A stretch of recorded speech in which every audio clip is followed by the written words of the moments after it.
ඔන්න එකෝමත් එක රටක සුන්දර තැනිතලාවක් තිබුණා. ඒ තැනිතලාවේ තිබුණා කූඹි ගම්මානයක්. කූඹි ගම්මානේ හිටි හැමෝම හරිම කඩිසර කූඹි. එතන හිටියා ඇන්ඩි සහ ඇනී කියලා කූඹි යුවලක්. එයාලට කූඹි පුතෙකුත් හිටියා. ඇන්ඩිගේ කූඹි තාත්තත් එයාලා එක්කමයි හිටියේ. මේ තැනිතලාවෙම ජීවත් වුණා තරමක් කටකාර තනකොළ පෙත්තෙක්. එයා හැම වෙලාවෙම Tamanගේ වයලීනේ වයමින් ගීත ගායනා කළා.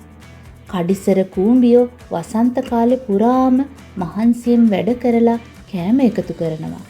අපේ තනකොළ පෙත්තට ඒ ගැන සිහි වුණේ නෑ. ඔහුට වැදගත් විනෝදයයි නැටුම් ගැයුමුයි විතරමයි. ඇන්ඩි ඇනී ඇතුළු කූඹි ගම්මානේ හැමෝම තමන්ගේ ජනපදය ලස්සනට හදාගෙන කෑම ගබඩා කරගත්තා.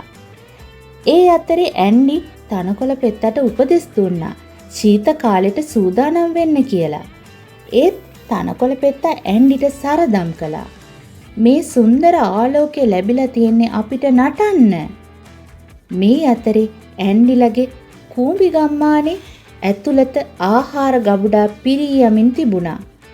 පුංචි කූඹි පැටව් පවා උදෑසන වැටෙන පිනිබිඳු වලට තෙමෙමින් අනාගතයට සූදානම් වුණා. ඒ හැම උදෑසනකම තනකොළ පෙත්තා මිහිරි තනු අයමින් සිටියා. තනකොළ පෙත්තා කෑම රැගෙන යන කූඹින්ට සරදම් කරමින් විවේක ගත්තා. දැන් ඇන්ඩිලගේ ආහාර ගබඩාව හොඳටම පිරීලා. ඊළඟ දවසේ පරිසරයට යම් වෙනසක් වෙන බව ඇන්ඩිට දැනුණා. ගස්වල කොළ හැලුණා. ඒත් තනකොළ පෙත්තා නොකඩවා ගී ගයමින් සිටියා. පරිසරය ටික ටික අඳුරු වුණා. තනකොළ පෙත්තා කල්පනා කළා මේ වෙනස ගැන.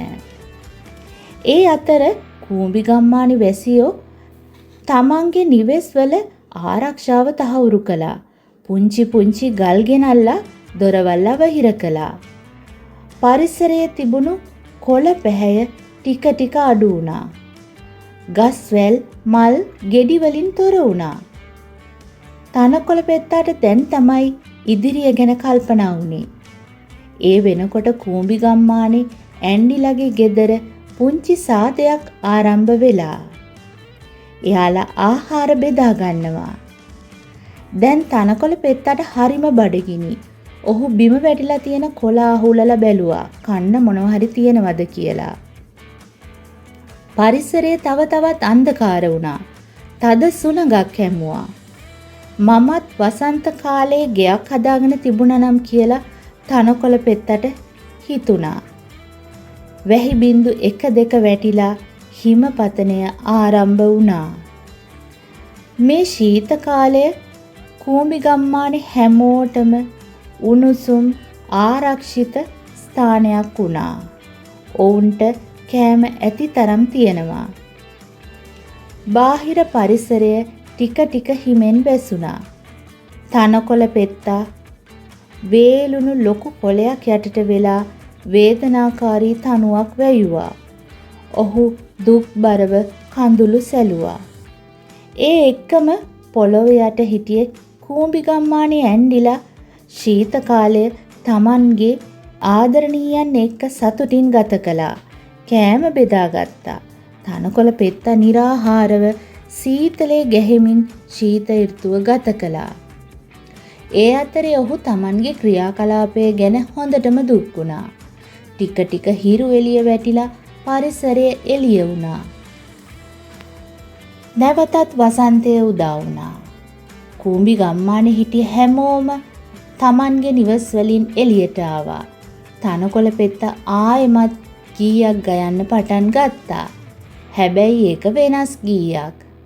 පායනා කාලෙදී රෑ දවල් මාන්සි වේ කන්න දේ රැස් කරත් කූඹියෝ. නැවතත් කෑම සොයා යන කූඹින් ඒ ගීයට අනුව නටමින් ගමන් කළා. විශාල කෑමක් හම්බුනාම තනකොළ පෙත්තා කූඹින්ට සහාය වුණා. කෑම රැස් කරන්න. මහන්සි දැනෙන වෙලාවට ගීයකුත් ගැයුවා. හැමෝම තනකොළ පෙත්තගේ වෙනස ගැන ප්‍රශංසා කළා. ඒත් එක්කම විවේක කාලයේදී ගීත ගයන්න කූඹින්ට කියලා දුන්නා. විනෝද වෙන වෙලාවට විනෝද වෙන්නත්, වැඩ කරන වෙලාවට වැඩ කරන්නත් පුරුදුණු තනකොළ පෙත්තගේ අනාගතය සුබ වේවි.